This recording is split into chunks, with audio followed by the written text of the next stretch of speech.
uma espécie de arca de Noé, parece. Vamos à arca.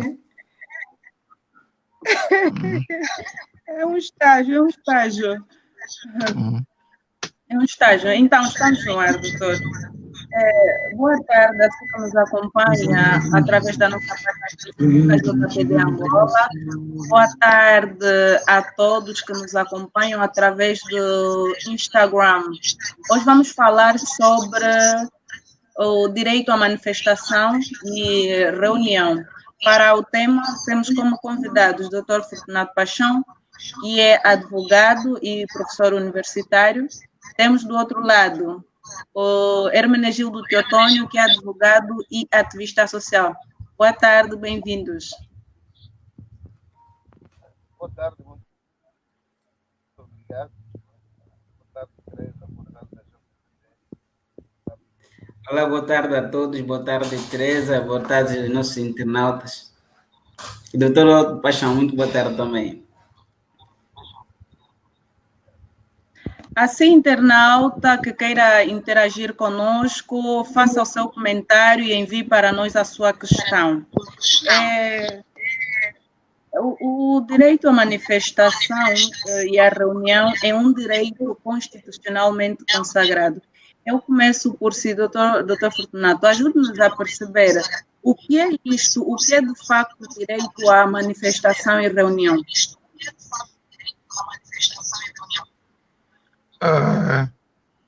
O direito à manifestação, na verdade, é uma forma de exteriorização de uma,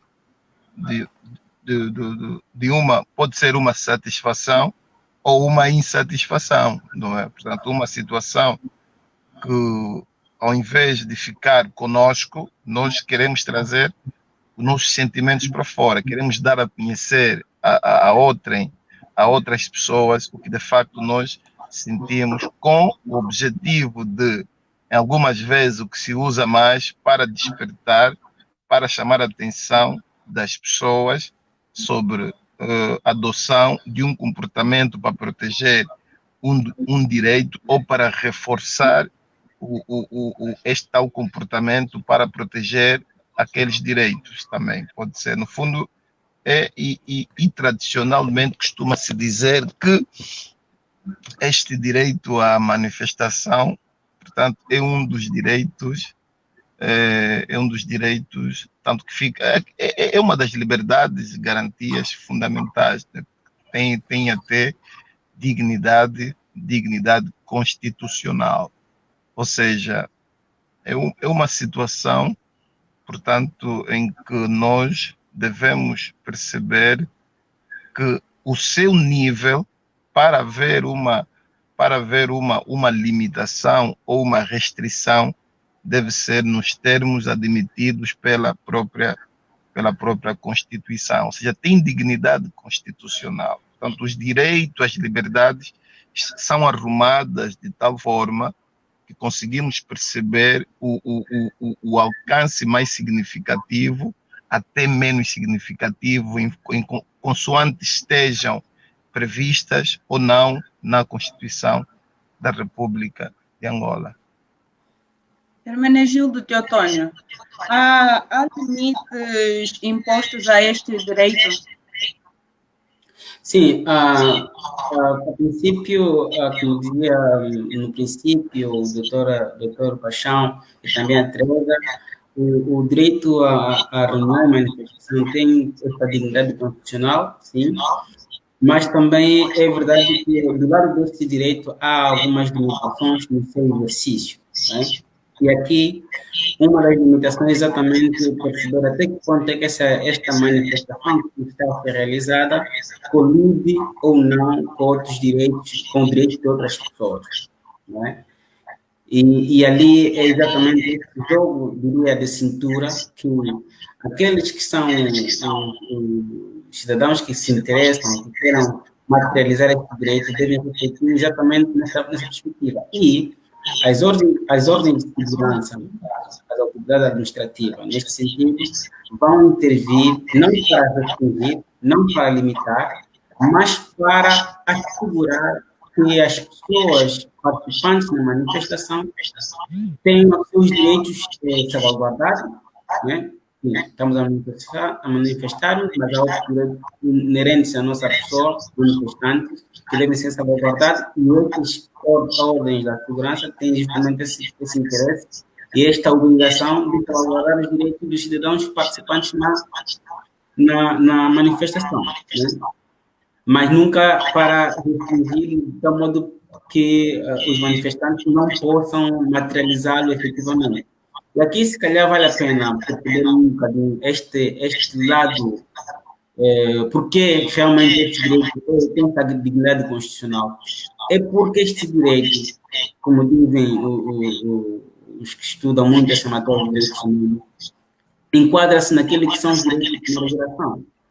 Aqueles que são os direitos civis e políticos, mais propriamente os direitos políticos.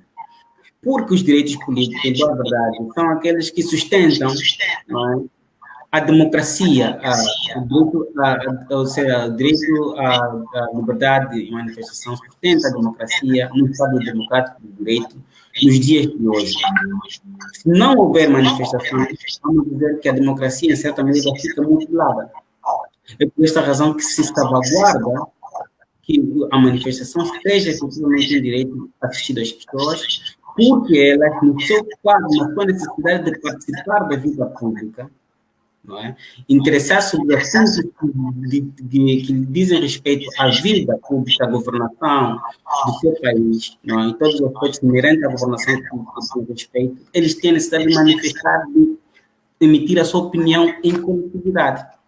Pois que, por causa dos efeitos que essa opinião decide, essa opinião expressa em grupo tem, é que salvaguarda-se o direito das pessoas a se manifestarem em coletivo, para expressar uma necessidade, para expressar um querer, uma mudança de comportamento de quem está a governar o país. Por isso é que diz respeito à vida pública de uma nação, à vida pública de um país. Então, vejam que tudo isso é para justamente assegurar que a vida democrática num país seja possível. Não é? É verdade que a democracia não depende inteiramente do direito à manifestação, é verdade, mas é sim um braço forte para que a democracia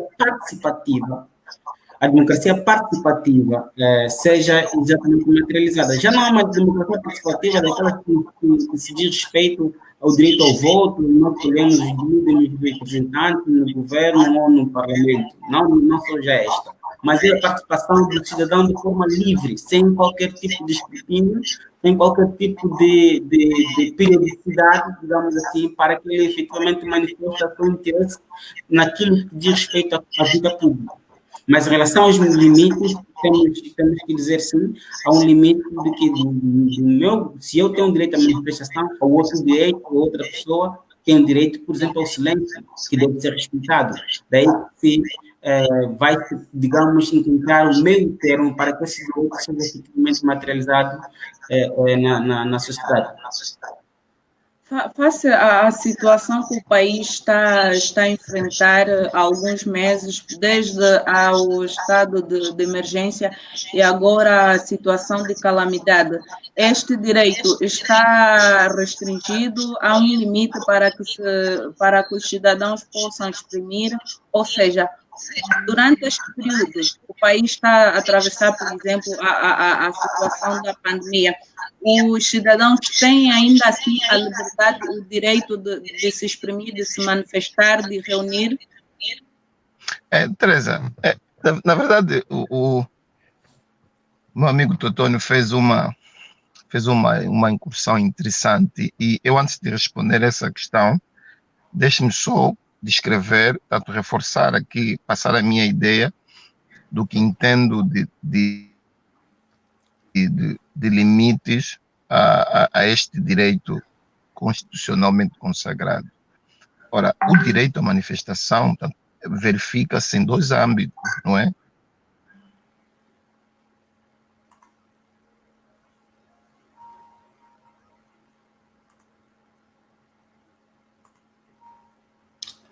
Acho que perdemos o Dr. Fortunato.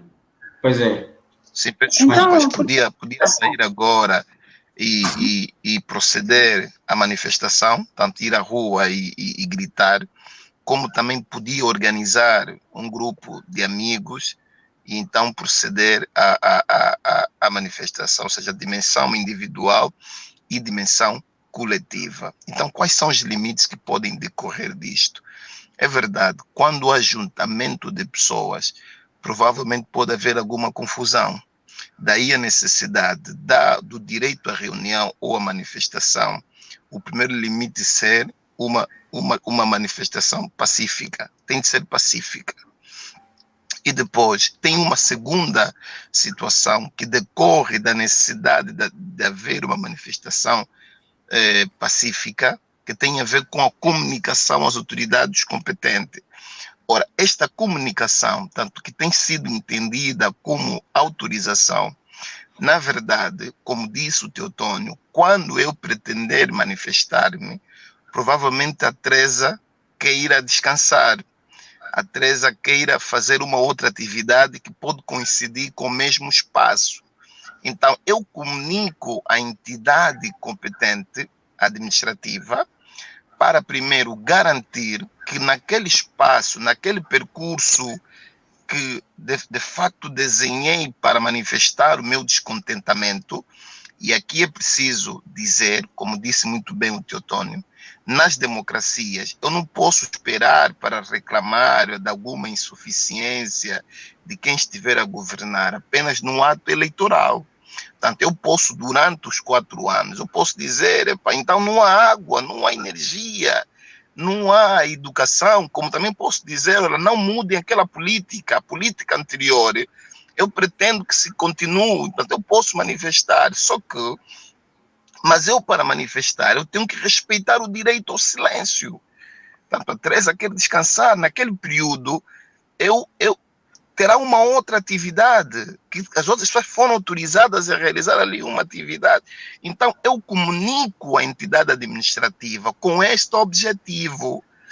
E depois, então, aqui encontramos, tem que ser uma manifestação pacífica e deve haver uma comunicação. E comunicação por quê? Para além desse requisito que eu aqui fiz, que apresentei há pouco, também tem a ver com o fato de aquelas situações que a partida podem se apresentar como pacífica, como se trata de ajuntamento de pessoas, pode resultar numa situação de confusão.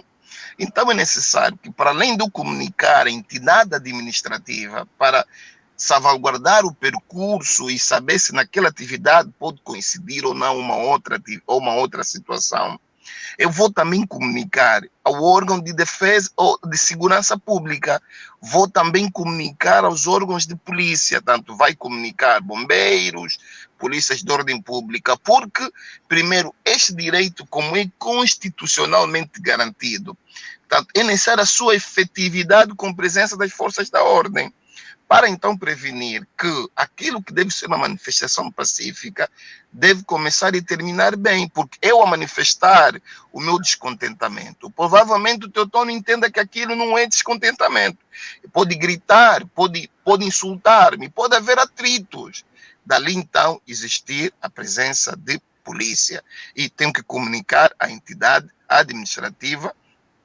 competente, mas aqui tem havido, e aqui passo já a dizer, tem havido um excesso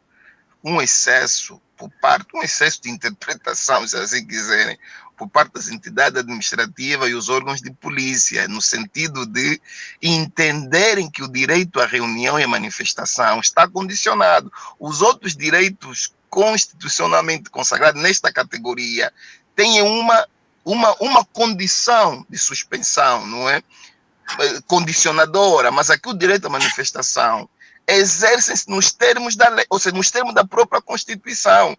Não precisa haver uma lei específica, não precisa haver um outro requisito que não seja o requisito da comunicação, e a comunicação é exatamente nesses termos. Então, a pergunta que coloca, como faz bem a Teresa, num ambiente normal, já há limitação nesse sentido, tem que ser pacífica e tem que ser tem que se comunicar à entidade competente. Então, nestes momentos que vivemos com a Covid, verificamos um estado de emergência, vários estados de emergência prorrogados, tanto houve primeiro, depois houve as prorrogações. Então a questão que se coloca é: esses direitos foram restritos ou foram suspensos? Ora bem, a ciência constitucional ensina, o direito constitucional ensina, que havendo estado de exceção, não há restrição, há suspensão ou limitação.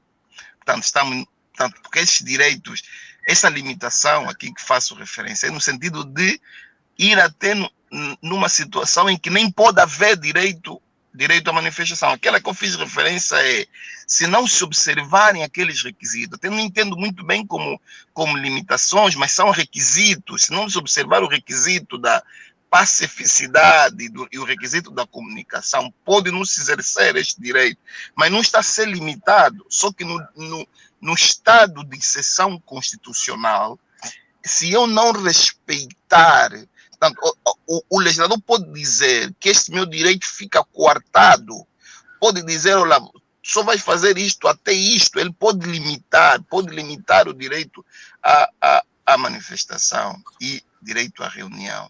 E o que nós vivemos, saímos de estado de emergência, estado de calamidade, e agora estamos em cerca sanitária. Então a questão que se coloca é se podemos ou não limitar este direito. Ora, não havendo estado de emergência, não pode haver limitação de direitos fundamentais, tanto porque o próprio Estado, porque as situações em que a lei prevê a suspensão ou a limitação, feliz ou infelizmente, não consta o estado de calamidade nem cerca sanitária. Então, mas o que acontece o que aconteceu com os decretos e as orientações, as prorrogações e as situações que nós verificamos agora? O que se tem estado a proibir é o facto de proibir aglomerado. Não é uma norma que regula, há uma disposição que regula os funerais, deve ter até X, as reuniões, deve ser.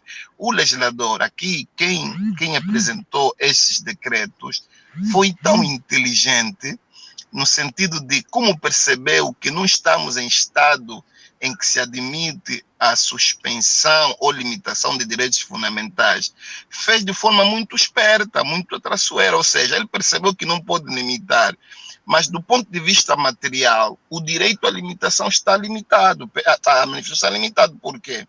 Porque depois encontramos um fundamento prático, que é de se evitar aglomerado de pessoas, ou seja, o direito à manifestação na dimensão coletiva, eu penso que está limitado, não está limitado por força de um estado de exceção ou de uma norma direta, mas se nós olharmos para o alcance da necessidade de se evitar aglomerados, e aqui é preciso fazer referência que é legítima essa limitação, não uma limitação direta, mas como se quer evitar aglomerados de pessoas, não pode haver ajuntamentos. Ora, e até pode-se punir com pena de desobediência.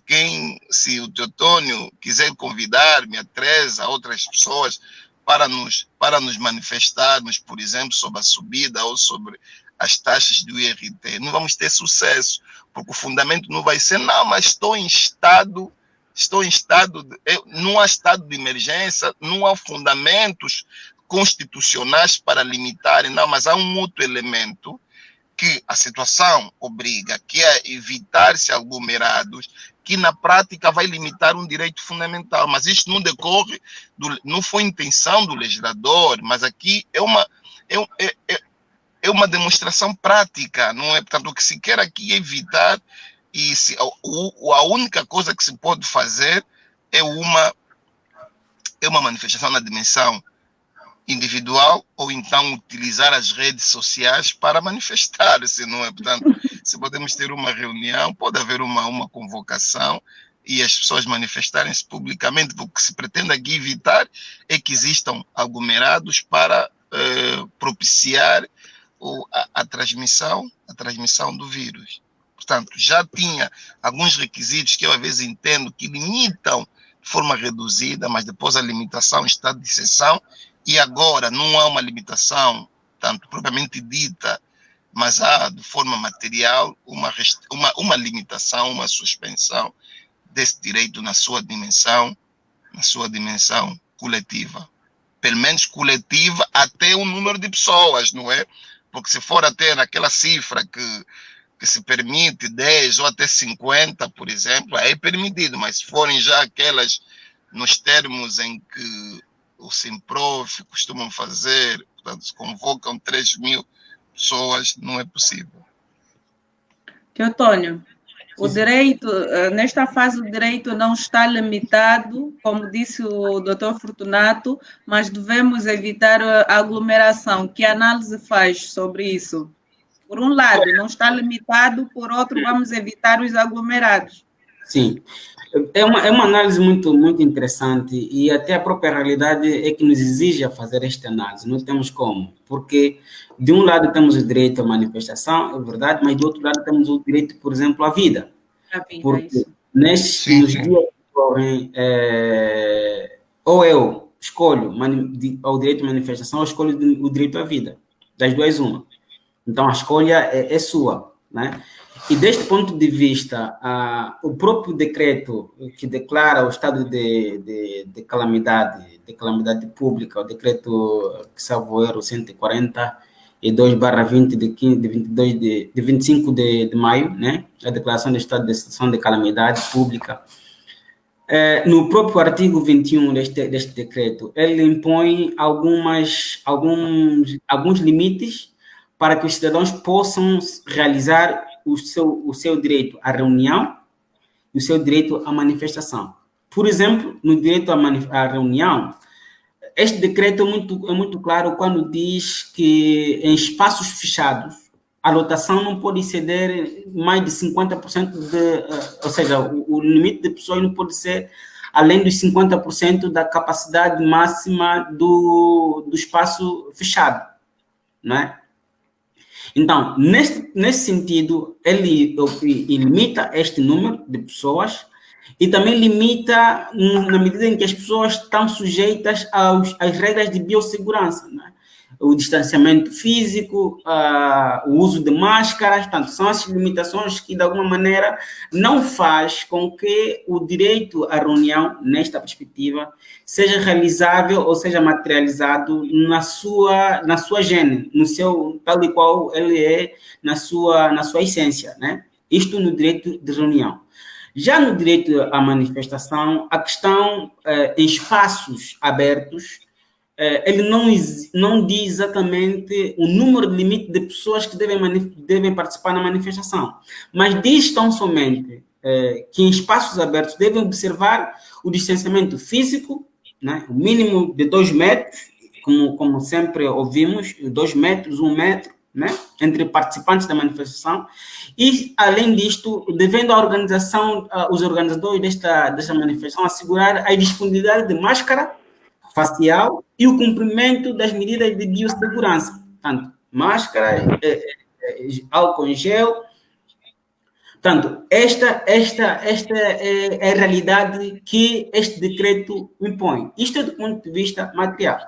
Mas, se quiser, do ponto de vista formal, diria, mas do ponto de vista material, se quisermos, como estava a dizer muito bem o doutor Paixão, no afã daquela manifestação, é muito difícil que nós, digamos assim, vamos estar todos linearmente salvaguardar essas regras, esses limites. É muito difícil.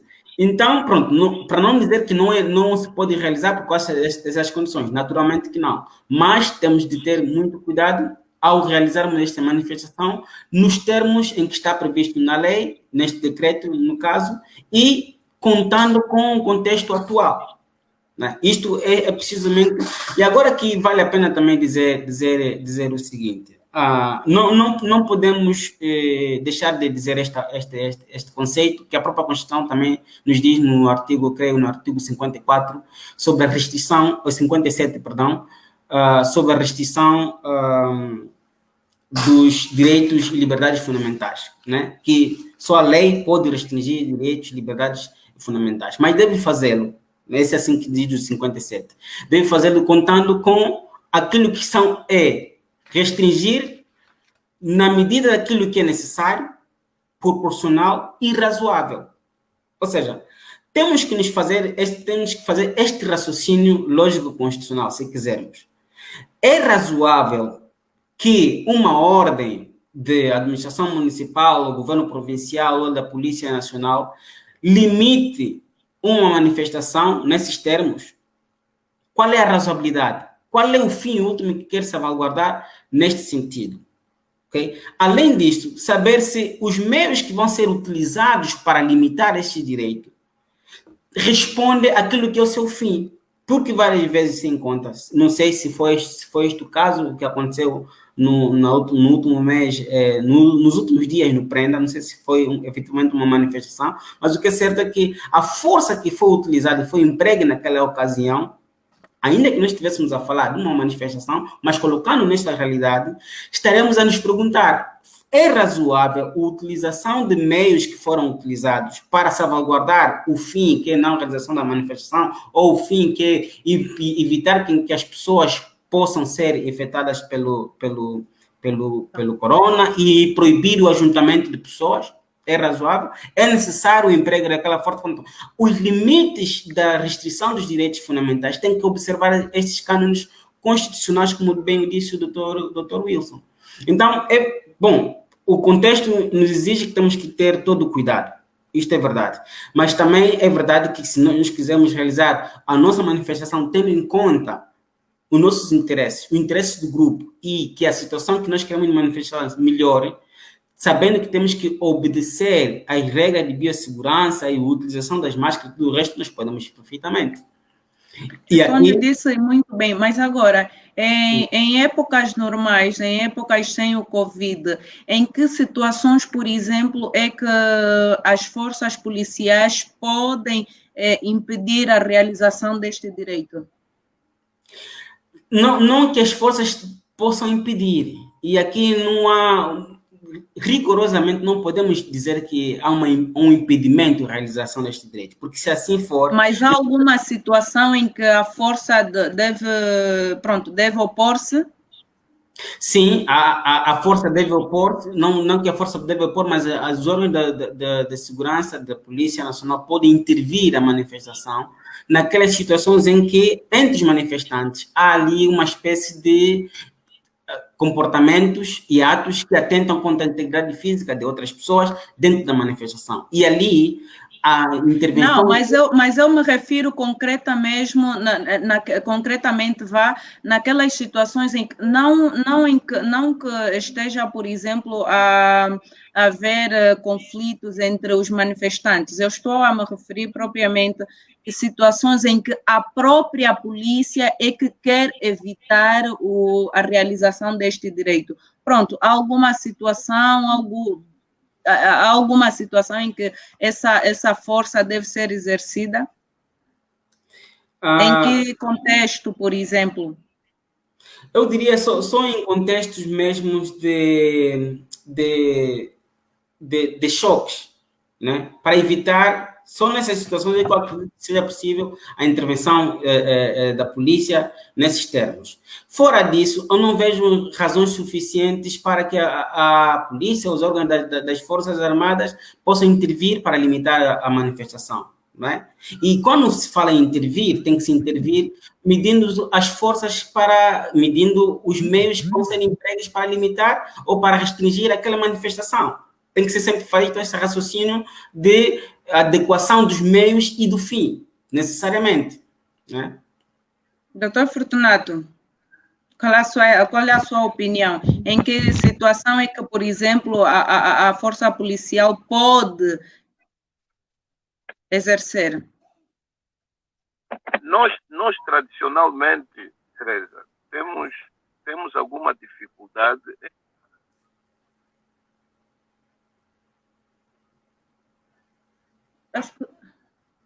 Deixamos de ouvir. Ok. Deixamos de ouvir. Consegue ouvir-me? Agora sim, doutor. Olhando para o nosso registro histórico, nós tradicionalmente temos dificuldades em lidar com esta situação. Portanto, a nossa polícia tem estado com muita dificuldade para perceber o que é o direito à manifestação, e muitas vezes já tem havido discursos que vão no sentido de que a tal manifestação não foi autorizada, portanto, tem havido esse escândalo de interpretação. Ora, o que se pode dizer, e eu penso que é o objetivo deste debate, desta live, é no sentido de recordar as entidades competentes, e aqui referindo-me também às forças da ordem, que só precisa haver uma comunicação. E é verdade que a polícia muitas vezes tem atuado no sentido de prevenir, quando os organizadores da manifestação já começam a prometer, através de discursos públicos, o que poderá haver na manifestação. É verdade que também entendemos que tem havido forças contrárias, no sentido de dizer já que poderá haver confusão, para depois alertar ou atiçar a polícia para reprimir. E mesmo nessas situações, como disse muito bem o Teotônio, tem de haver razoabilidade. Tanto se aquela manifestação que a polícia entende, por exemplo, que não foi autorizada, como a polícia entende, ao dar resposta a jovens desarmados, indefesos, não pode ser com um excessivo grau de belicidade muito forte, não é? Não pode haver uma atuação como se tivéssemos a destruir ou a eliminar uma formiga com um projétil, não é? Portanto, não pode haver esse sentido. E aqui é preciso educarmos o direito à manifestação, portanto, não se requer por via de uma autorização, é uma comunicação que se faz exatamente para isso. Agora, é verdade que a polícia, tendo em conta as suas fontes, os seus métodos de trabalho, também podem aconselhar que aquela altura em que um determinado grupo pretende realizar o seu direito à manifestação, porque apesar dele querer evidenciar o direito à manifestação, é necessário que também se lhe protejam os outros direitos. Ele tem que ter direito à vida, tem que proteger o seu direito à integridade. Portanto, a polícia pode dialogar com os organizadores da manifestação para então encontrar-se um caminho, uma situação que possa ser tanto razoável e possa, no sentido, proteger também os outros direitos que já fizemos referência. Agora, isto era num ambiente normal, já verificávamos essas atrocidades, não temos um registro histórico bonito relativamente à atuação da nossa polícia, precisamos dizer, agora que tem havido alguma melhoria, só que para o azar do direito à manifestação, temos a situação da Covid, e agora a questão que se coloca é, como disse muito bem o doutor Teotônio, sempre observar 2 metros de distanciamento. Agora, como é que você vai calcular isso se as pessoas estiverem em andamento? Portanto, provavelmente, as entidades ou as autoridades sanitárias poderão dizer não, porque não será melhor, ou então, meus senhores, você cheguem num determinado local e ali depois vamos conseguir calcular o distanciamento e faz-se e manifesta-se. E é exatamente isso que eu estava a dizer, é que as autoridades sanitárias podem dar um pronunciamento negativo no sentido de não haver determinada manifestação na dimensão coletiva em públicos ou abertos, com fundamento na situação de saúde ou a situação de calamidade ou de pandemia. Não vão dizer para meus senhores, naquela zona, por exemplo, se disser que naquela zona há uma cerca sanitária, não se pode lá manifestar. Portanto, no tempo que nós verificamos a cerca sanitária no Futungo, no Ojaenda, portanto, não se podia manifestar ali, porque primeiro é que as pessoas colocavam em risco a sua saúde ou a sua vida, porque já se demonstrou que a Covid mesmo mata, não é? Portanto, mata pretos, mata angolanos, sim, pode ter chá de quipungo ou de capungo, como já ouvi alguém dizer. Capungo-pungo. capungo-pungo, pode haver esses chefes, vocês vão morrer, então é necessário que a polícia é o guardião, não é? Tanto da segurança pública, mas é preciso aqui chamar a atenção. A nossa polícia deve deixar de ser alérgica à manifestação. Os jovens vão sair, vão ir ao 1º de maio, que tem sido o local predileto, vão realizar a sua manifestação, vão dizer que falta água, falta energia, vão dizer que não vão gostar ou vão gostar em 2022. Então, depois vão terminar, vão voltar para as suas residências.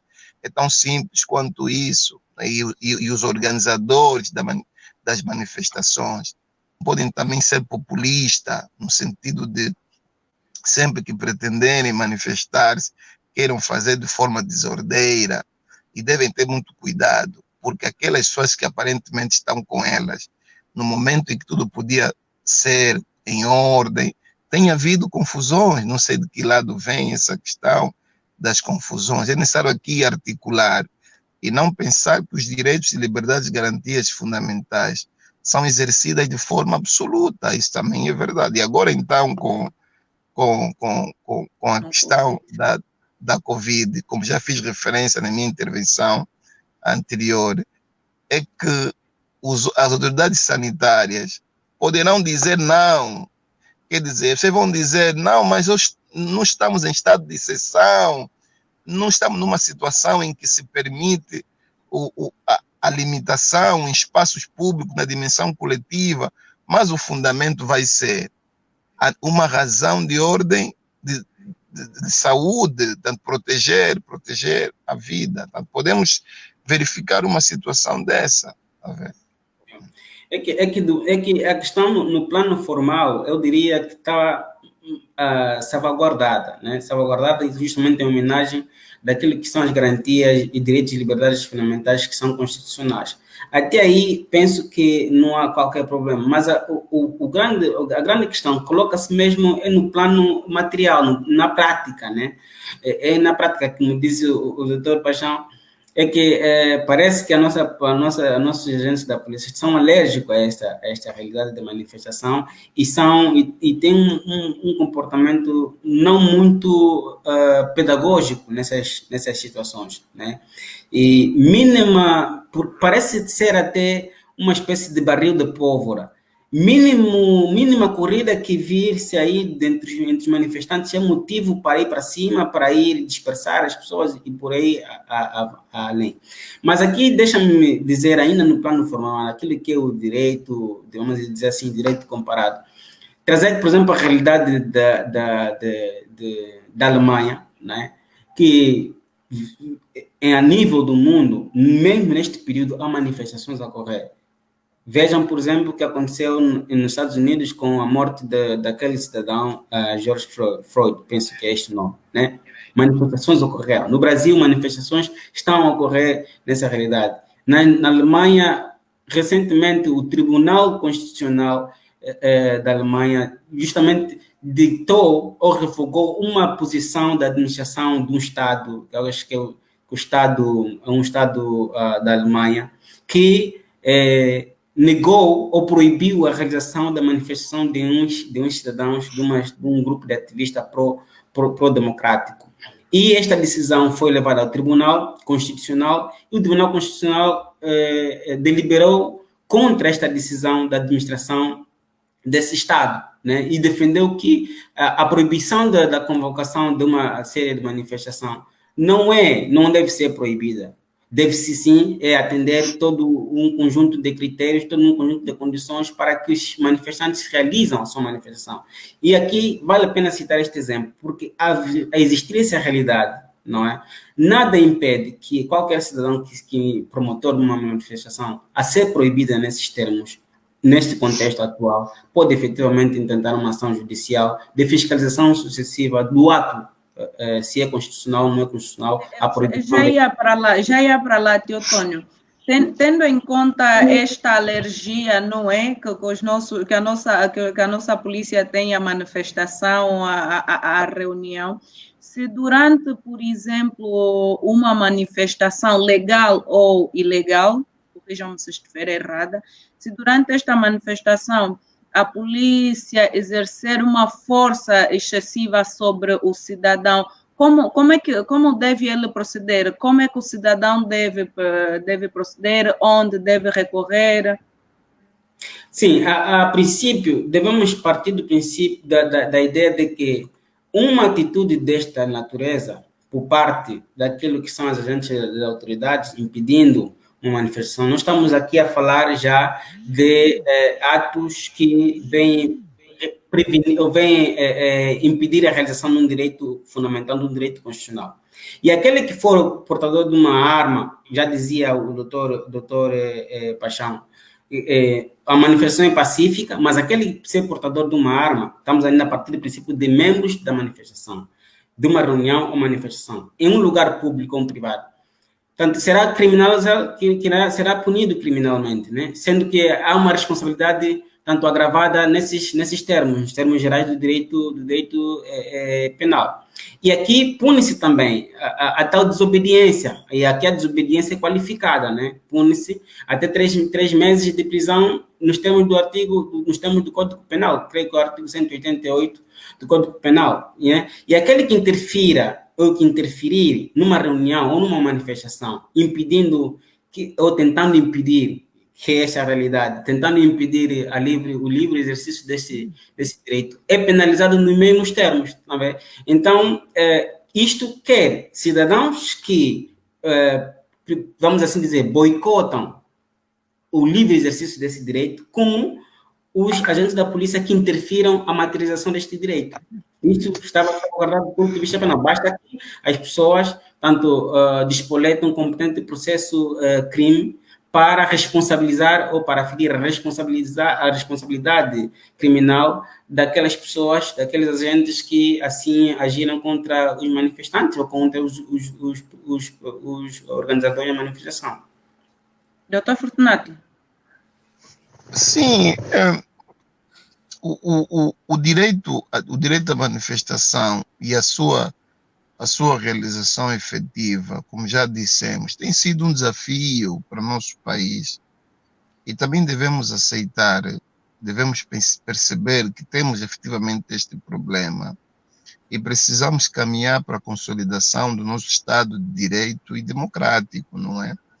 Portanto, esse tem sido o desafio, temos que reconhecer e havendo violação dos direitos, portanto, havendo violação dos direitos, portanto, estando num Estado de Direito, os lesados ou essas pessoas podem fazer recurso, inclusive até aos tribunais regionais ou internacionais, porque se provar que de facto houve todos os esgotamentos, pode-se fazer recurso em violação de um direito, e um direito constitucionalmente consagrado, como a vida, por exemplo, não é? Portanto, é preciso percebermos isto, a nossa polícia, as autoridades administrativas competentes que têm atuado nesta matéria, e sobretudo quem dá ordens, quem de facto influencia aqueles agentes a tomarem ou adotarem aquele comportamento, podem também ser chamados à responsabilidade, porque o direito penal pune, inclusive, a autoria moral, não é? Portanto, é preciso pensarmos, se quisermos estabelecer, e aqui também temos que louvar, não é? Porque já foi pior, agora temos estado a assistir a manifestações, nós temos estado a verificar. É verdade que também tem havido alguns excessos, não é? Portanto, é preciso que estejamos cientes que pode haver responsabilização em virtude de impedimentos e de violação dos direitos dos manifestantes, porque o agente da polícia que agride, que bate nos manifestantes, está a cometer o crime de ofensas corporais. E se eventualmente a pessoa morrer, cometeu o crime de homicídio. E aqui é preciso que a JPD volte aos programas de comunicação com os efetivos da ordem, sobretudo tem acontecido muito com os agentes penitenciários, porque a nossa polícia tem sido muito desproporcional, tanto aquele jovem, inclusive até nesta situação da fiscalização do uso da máscara, tem havido mortes, tanto a pessoa que não utilizou a máscara, a abordagem da polícia, às vezes resulta em morte. A polícia precisa aprender como lidar com o cidadão. Eu acho que temos uma polícia como bélica, não é uma polícia que tem uma mente muito armada, muito militarizada. É preciso haver uma abordagem, como nos outros países, outros se orgulham, quando há um atrito entre o cidadão por outro lado, doutor Fortunato, por outro lado, temos aqui uma questão também.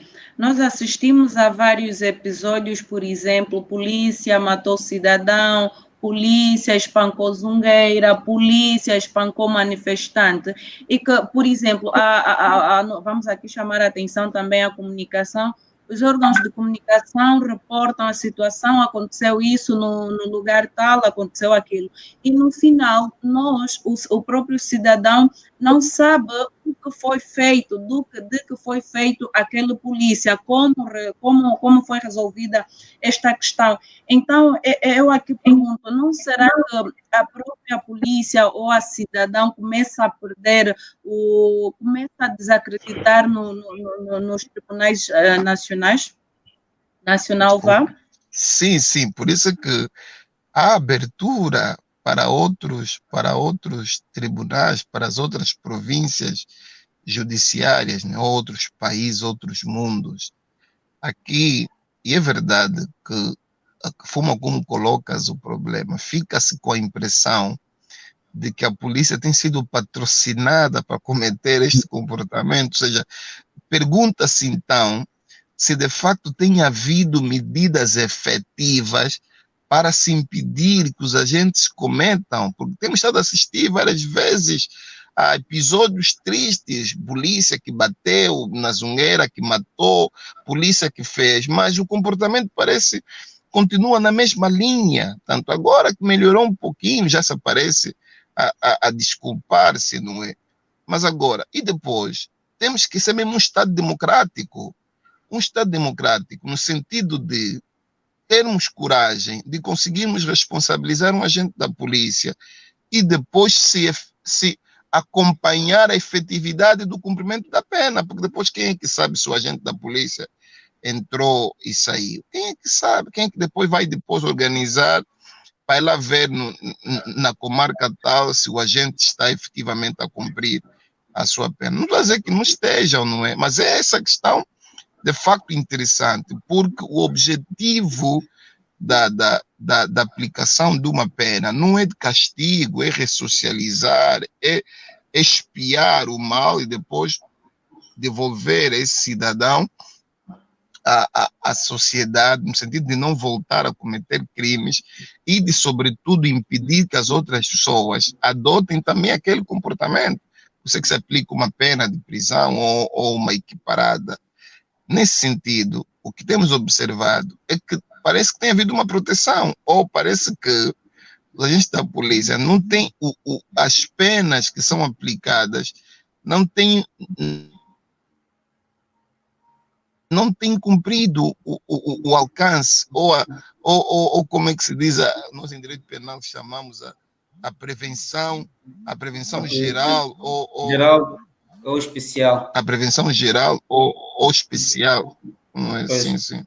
Portanto, não sei se se tem observado isso agora. É preciso que, e depois fica também muito difícil. O caso, por exemplo, do George Floyd nos Estados Unidos da América, as pessoas conseguiram identificar de facto quem é o agente que cometeu, portanto, porque essa tentativa de proteger os agentes, o pessoal da ordem, não é só uma situação que diz respeito a Angola, porque mesmo em Portugal, aquela situação da senhora que foi agredida na linha de Sintra por ter acedido ao transporte sem a utilização do passe, os agentes, o superior hierárquico daquela gente saiu em defesa. Portanto, tradicionalmente, tem havido essa vontade, a polícia também nos Estados Unidos queria defender o cidadão que terá praticado o crime de homicídio.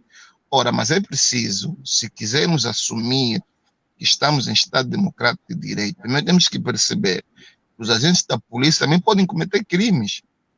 Aliás, por isso é que existe uma lei militar para o efeito. Ele pode cometer crime. No exercício das suas funções, pode cometer crime. E os crimes que cometa neste exercício devem resultar em sanções legalmente previstas, porque senão vamos desacreditar. Sim, vamos desacreditar nossas instituições.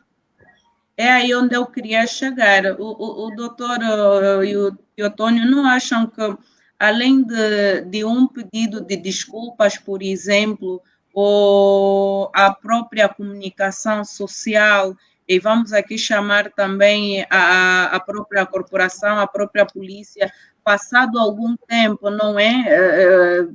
Viessem a público, por exemplo, dizer qual foi a sanção, qual foi como é que eu diria, pronto, quais foram as medidas tomadas para aquele agente que cometeu este ou aquele ato? Eu até acho que não seria necessário esperar que a polícia viesse fazer uma conferência de imprensa nesse sentido. A questão é muito clara, é muito simples. Há um crime de caráter público, um crime público, ok? E sabemos nós que quando há um crime público, né, cabe ao Ministério Público despoletar o competente processo. Até nem precisa que a família da vítima, os lesados, abram uma queixa-crime. Okay? E é aqui que eu acho que nós, às vezes, pecamos nesse sentido. Esperamos que sejam as famílias dos ofendidos, a família da vítima, ir a uma esquadra mais próxima, abrir o processo crime e por aí além. A questão aqui, basta existir uma notícia de um fato crime, e tratando-se de um crime público, é suficiente para pelo menos despoletar um inquérito para se apurar exatamente, efetivamente, as circunstâncias em que esse crime foi praticado e, havendo responsabilizado por negligência ou não, as pessoas serem responsabilizadas exatamente por este fato. Né?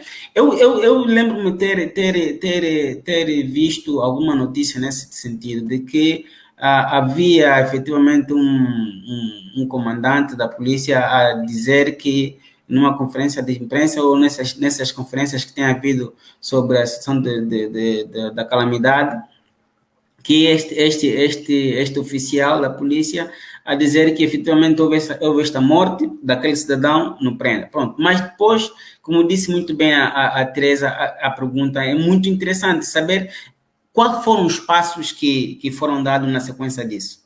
Que responsabilidades é que foram apuradas por parte daqueles agentes que estavam escalados naquela operação? O que efetivamente aconteceu? Porque as pessoas, famílias, precisam que o sentimento de justiça é um sentimento nato na pessoa, que tem que ser salvaguardado e que tem que ser necessariamente satisfeito.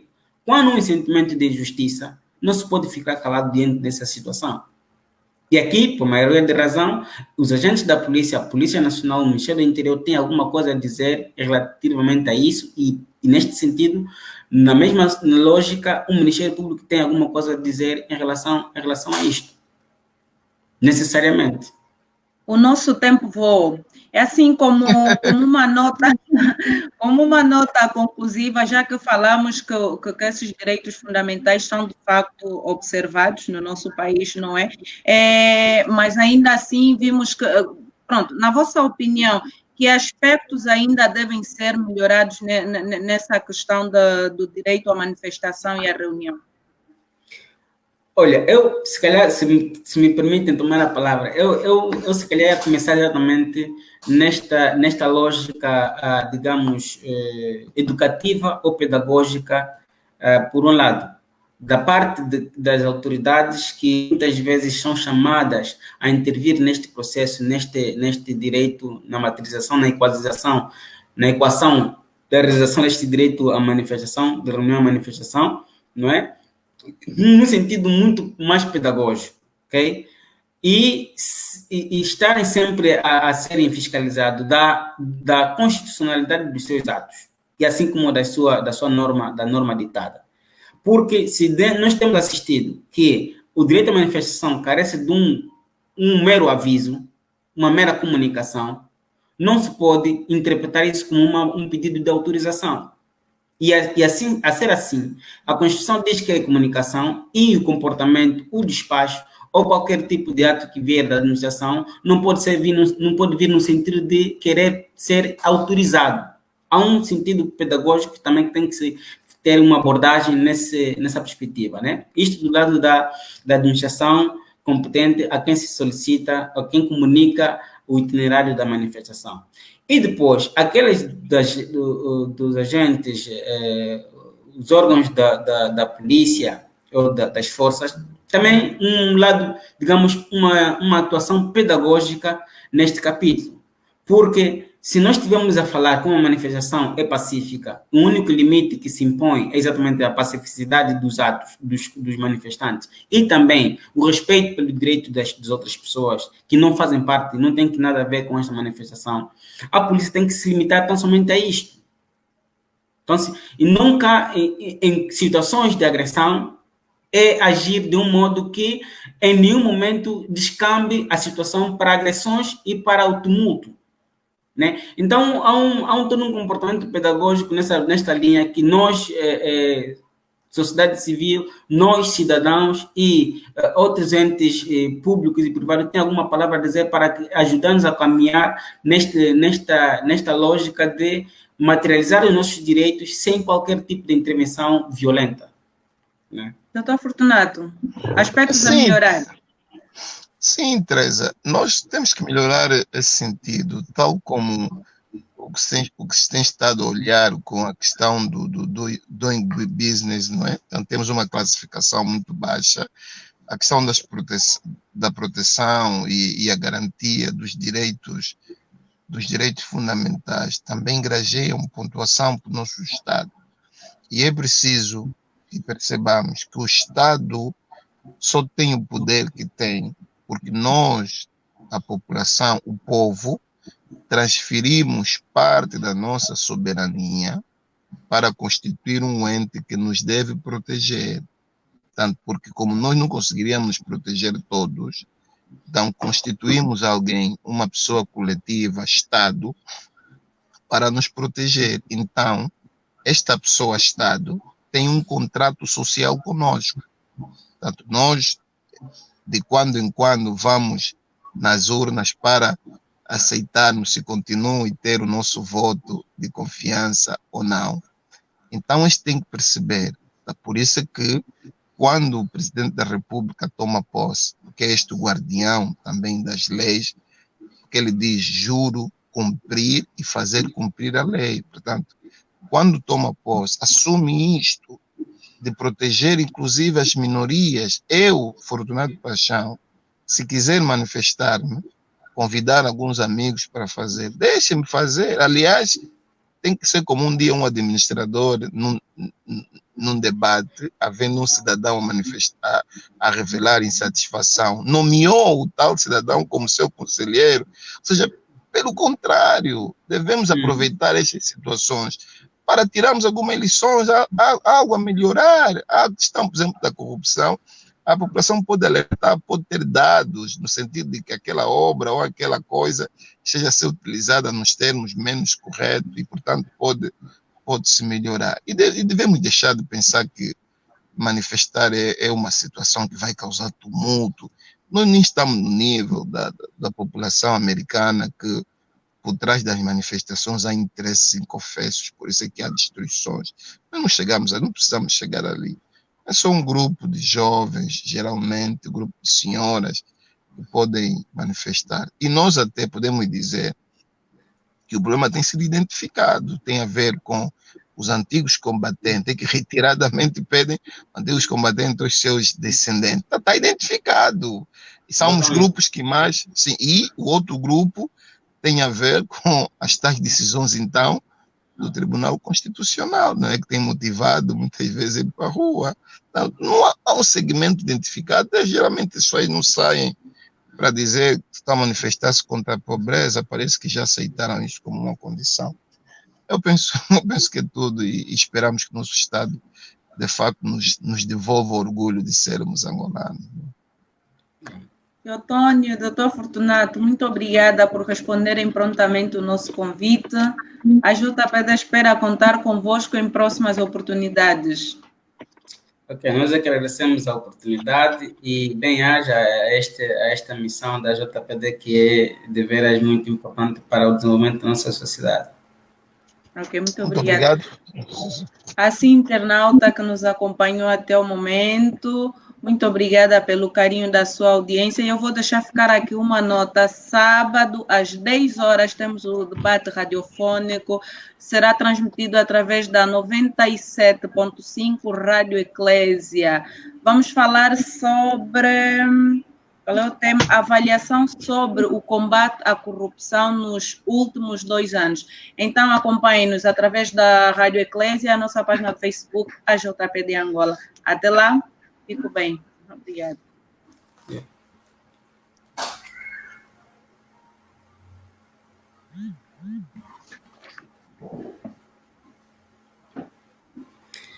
Muito bem, doutor Paixão, foi um prazer. Muito obrigado, valeu, doutor. Valeu ter reencontrado, não é?